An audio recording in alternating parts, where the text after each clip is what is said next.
Okay. Welcome back to Shaman King, Anime Review Episode 19. If you hear some music in the background, I hope YouTube doesn't copyright this video because it hears music in the background. It's... My neighbors are basically having some kind of party next door, so I honestly don't know what's going on. I'm hearing some weird music. So, excuse me, so we're discussing Episode 19 of Shaman King 2021 called Black Jaguar. Yes, that is seriously the name of this episode, Black Jaguar. Now, as for the chapters, this is by far the least amount I've seen in quite some time in the series. Yes. Why would you say that? Because it adapts only 4 chapters, only 111 to 114.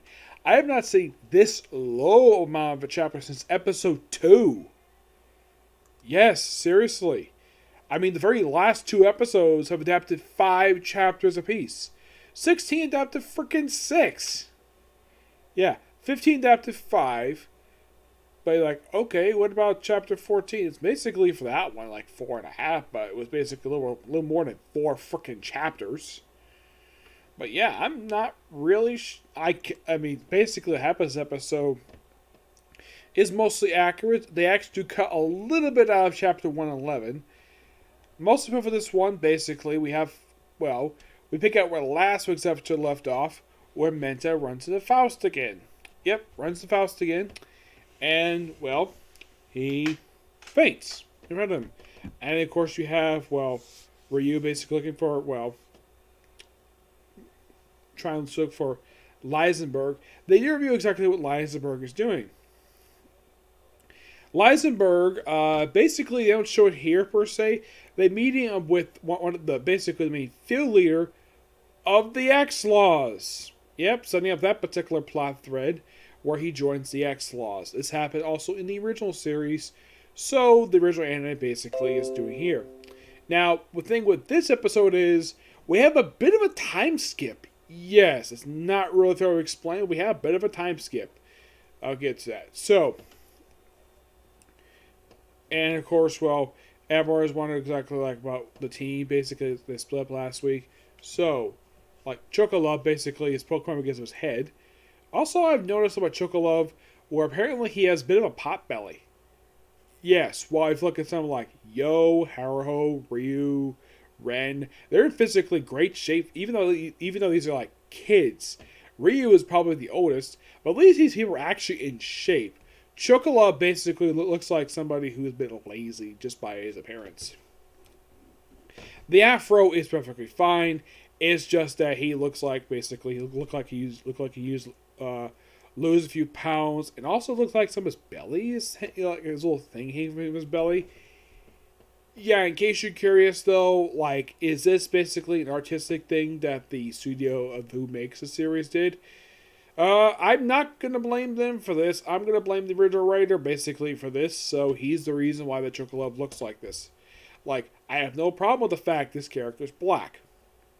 Yep. And here's a fun fact about this character: he actually is in fact American.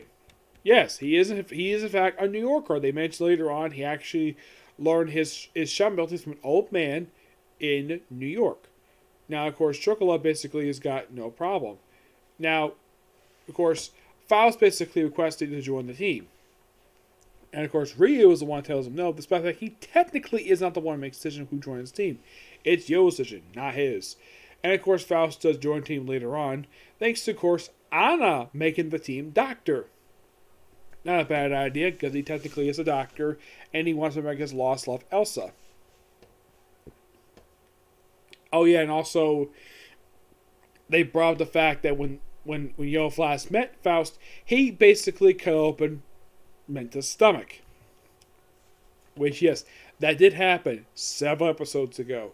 So, pretty much here, like, he's on the team, and of course, we have Anna handing over the book that she was given by Yo's grandfather a few episodes back, hand off to basically his overseer. I don't remember his name.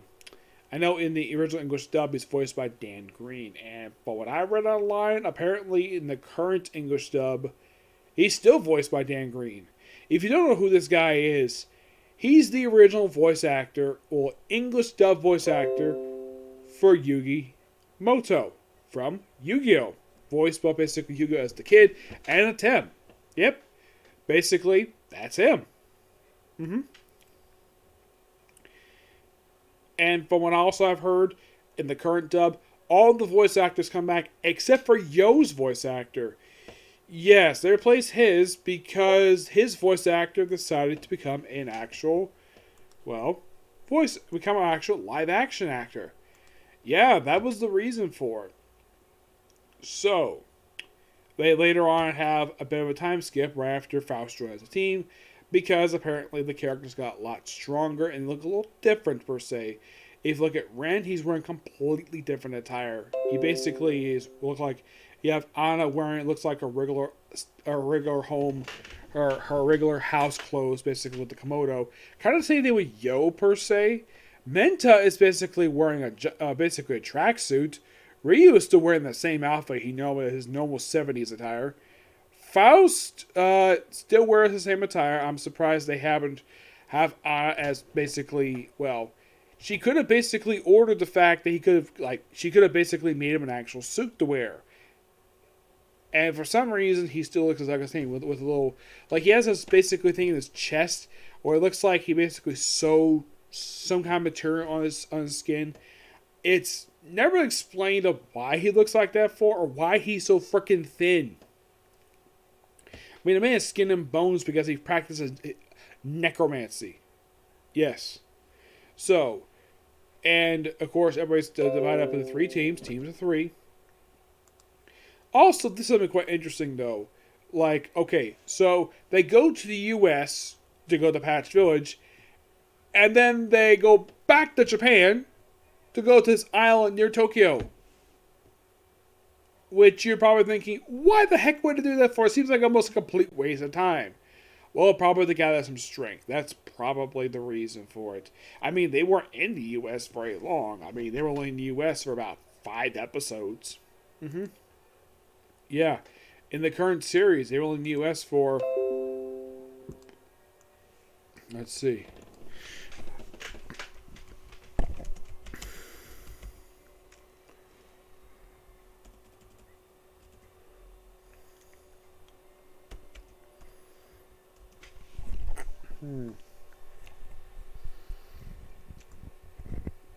Let's see.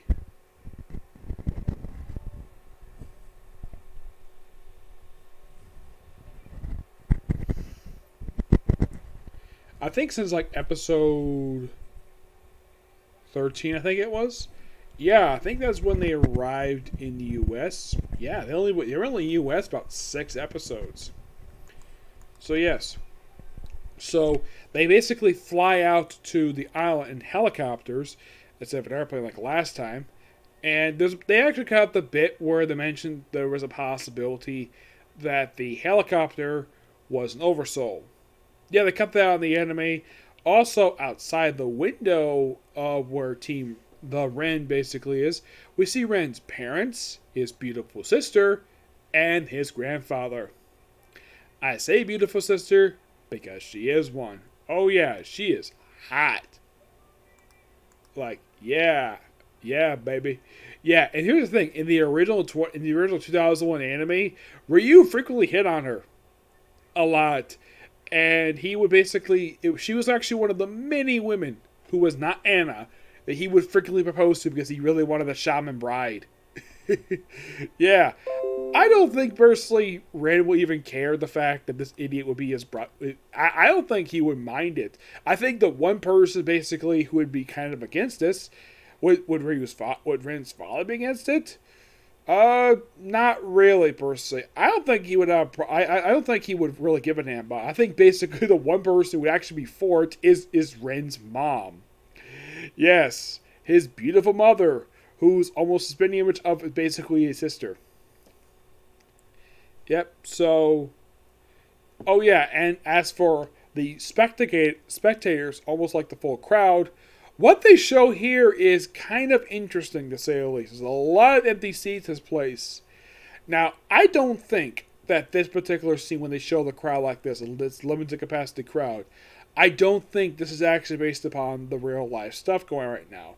No, I don't think so. I think this is basically how it presented in the manga. From what I can tell, it's the same exact thing. So, no, do not blame the studio for altering this scene, which is basically this one is done by who does this particular one? Let's see. It is Bridge. So I'm not gonna blame the company Bridge for behind this. No, I'm not really gonna blame them for it. Yeah. Also, here's something interesting though. Did you know that the current Yu-Gi-Oh series airing right now, Yu-Gi-Oh! Sevens, is made by them, not Studio Dean? Which we're thinking, really? Yeah, because all the previous ones, well, a lot of them anyways, basically made by Studio Dean or Gallop. Well, Gallop basically did make, well, some of the other ones. Yeah, it had been making Yu-Gi-Oh! For quite a while. I think original Yu-Gi-Oh! Anime was made by Gallop.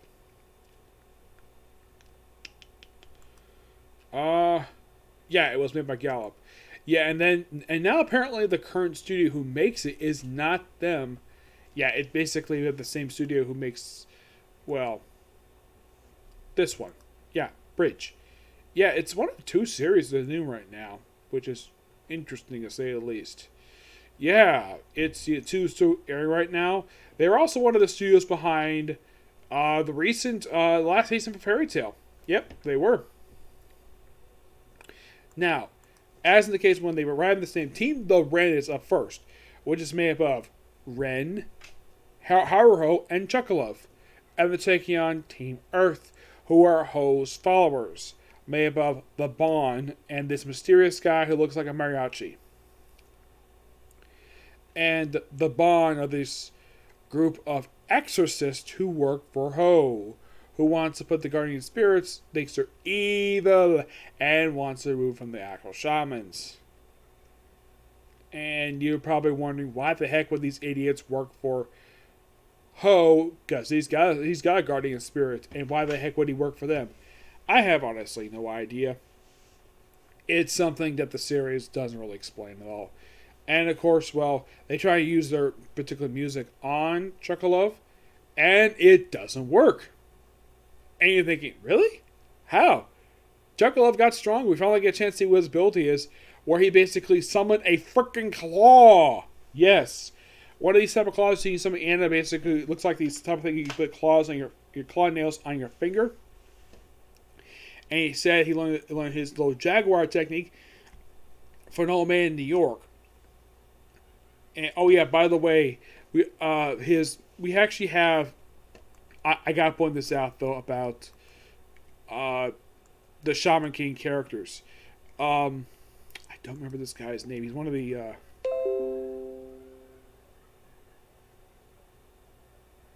Patch Tribe. Let's see.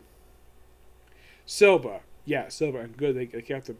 Yeah, he refers to Anna as Anna-chen.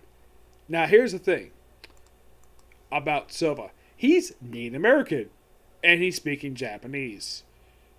My guess is because, well, he commonly is. Mm-hmm.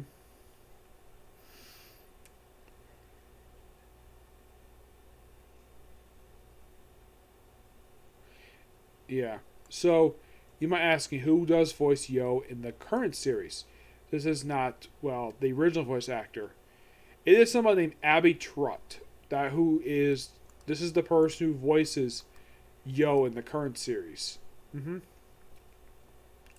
Yep, she is the current voice actress for him. Mm-hmm. Yep. But what about Anna? Anna has still got the same one, Tara Jane. Yep, she's still got the same voice actress, which, good job. I think that's good. Yes.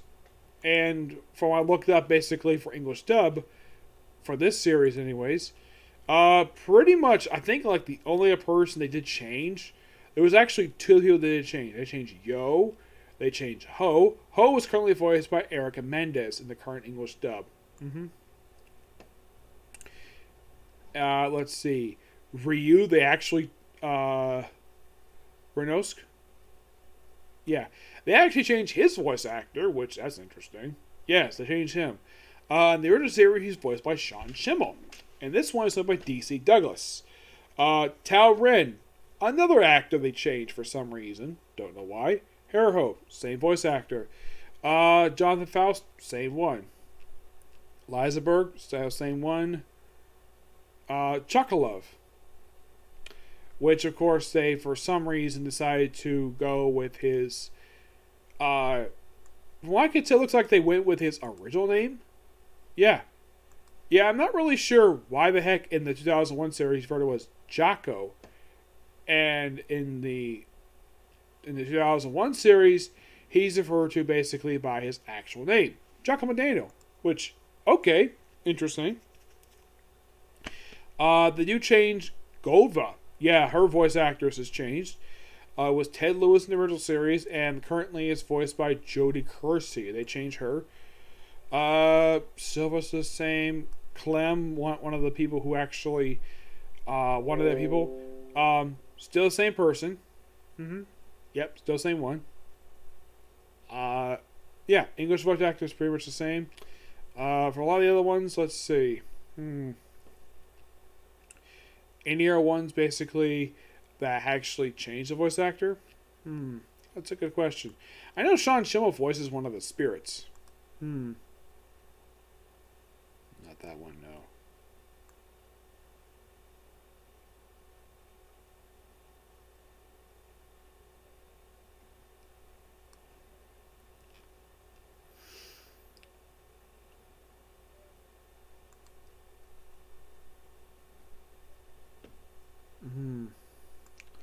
I'm trying to see if, in fact, Sean Schemmel reprised his role as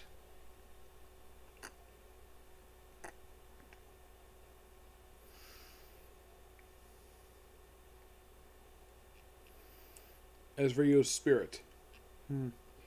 His guardian spirit. Adamaru. No, they actually changed his voice actor. You're thinking, really? Yeah, really, they did. And this is something, though. Lee Brandt, who voiced, who is the guy who is Tower Ancestor's guardian, still voiced by the same person in the current series. They didn't change this one, which I'm like, that's interesting. Yeah, they didn't change the voice actor, which that's good. Yeah, still voiced by Dan Green. Adamaru, they actually changed his voice actor. The original was Sean Schemmel. This one's voiced by Kanjin Tang, who is a Chinese voice actor. I don't really get a why. It's kind of weird. Like, okay, so they changed the voice actor for like 3 people in here. I thought it was kind of weird. So when they get to the actual fight itself, Chocolove basically easily defeats the original. They defeat the Bond pretty easily, and of course, well, the guy who's their kind of leader of the team, he basically tries to use them, and apparently they're already beaten anyways, they're unconscious. And apparently he wants Chocolove to actually, excuse me, kill them. It seems so anyways. Yep. And that's kind of where the episode ends. They review exactly what the heck is going on with these two in the very next episode, hopefully. Yep. Good episode, definitely. And it seems like they're slowing down on exactly like how much they're adapting per se. I mean, last episode, like I said, was 5.